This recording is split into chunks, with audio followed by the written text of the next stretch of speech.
আমি খুবই ভাগ্যবান। সেদিন আমার বেঁচে থাকার কথা ছিল, মৃত্যু থেকে অনেক কাছে ছিলাম। আমি আমারই সংসদ এলাকায় আমার নিজের বাসাকে এড়িয়ে পার্শ্ববর্তী আর একটা বাসায় আশ্রয় নিয়েছিলাম। বেশ। তখন চারদিক থেকে মিছিল আসছিল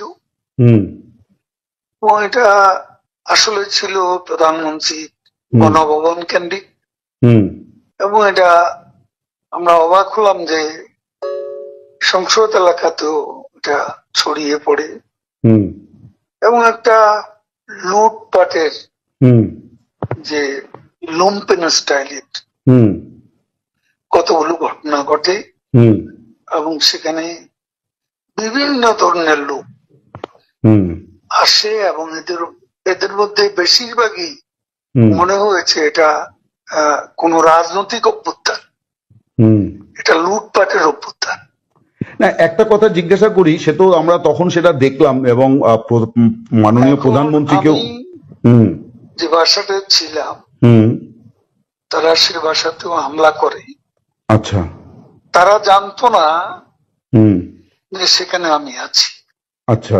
আমার বাসা তারা লুটপাট করেছে, কিন্তু যে বাসায় আমি গিয়ে আশ্রয় নিলাম সেখানে তারা হামলা করবে এটা আমি ভাবতে, কিন্তু সেখানেও দেখলাম যে অনেক লোকজন ঢুকে পড়ে এবং তারা ভাঙচুর লুটপাট করতে থাকে। আমি আমার স্ত্রী সহ আমরা বাথরুমে ঢুকিয়ে যাই, অনেকক্ষণ ছিলাম, প্রায় 5 ঘন্টা। তারপর একটা পর্যায়ে এরা তো ওই বাথরুমের ভিতর সেখানেও কমোড বেসিন এগুলো তো লুটপাট করেছে সব, সেগুলোর লোভে প্রথমত তাদেরকে আমার ওয়াইফ সে বাথরুমের মুখে দাঁড়িয়ে বারবার বলছিল যে আমি অসুস্থ, এ কথা বলে তাদের ফিরিয়ে দিচ্ছে। তো একটা পর্যায়ে তারা এই বাথরুমে যেগুলো আছে সেগুলো লুট করার জন্য জোরপূর্বক প্রবেশের হুমকি দেয়। তো সে সময় আমার ওয়াইফ জিজ্ঞেস করে যে কি করবে, খুলে দাও যা হবে।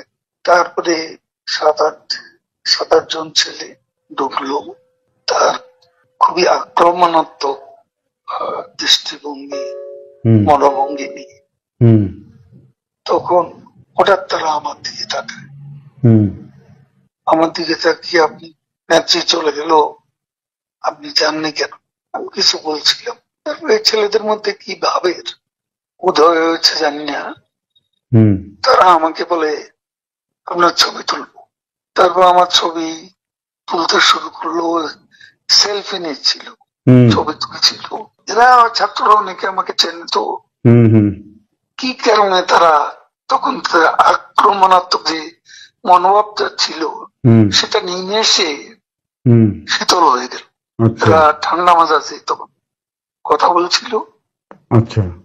এদের মধ্যে আবার এক পর্যায়ে একটা গ্রুপ তারা চেয়েছিল আমাকে রাস্তায় সেনাবাহিনী হাতে তুলে দিতে, কেউ কেউ আবার এটাও চেয়েছিল যে জনতার হাতে তুলে দিতে।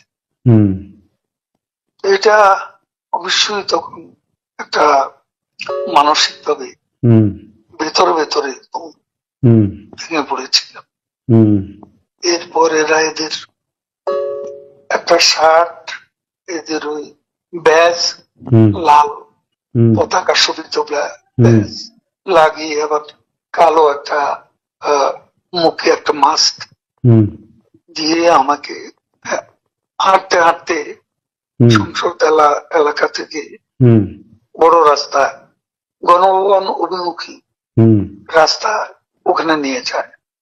ওখানে নিয়ে হঠাৎ করে কোত্থেকে একটা ট্যাক্সি আসে, এটা ইজি বাইক, সেটা খালি ছিল, ওখানে কোনো গাড়ি ঘোড়া কিছু ছিল না। ওটা হঠাৎ করে কেন যেন এসে পড়ল। হয়তো আমার ভাগ্য। এরা দুজনে আমাকে নিয়ে, আমার ওয়াইফকে নিয়ে ওটাতে উঠলো আর বলতে লাগলো, ওতে তো অসংখ্য মানুষ, চেক আপ সব জায়গায়। এরা বলতে লাগলো যে আমাদের চাচা চাচি অসুস্থ, হাসপাতালে নিচ্ছি, ডিস্টার্ব করবে না। এই করে করে নিয়ে গেল একটা অনেক দূরে একটা জায়গা। তো এটা হলো, ভাবতেও পারেনি ওরা যখন বাথরুমে ঢুকলো যে বেঁচে থাক, সে বেঁচে থাকাটাই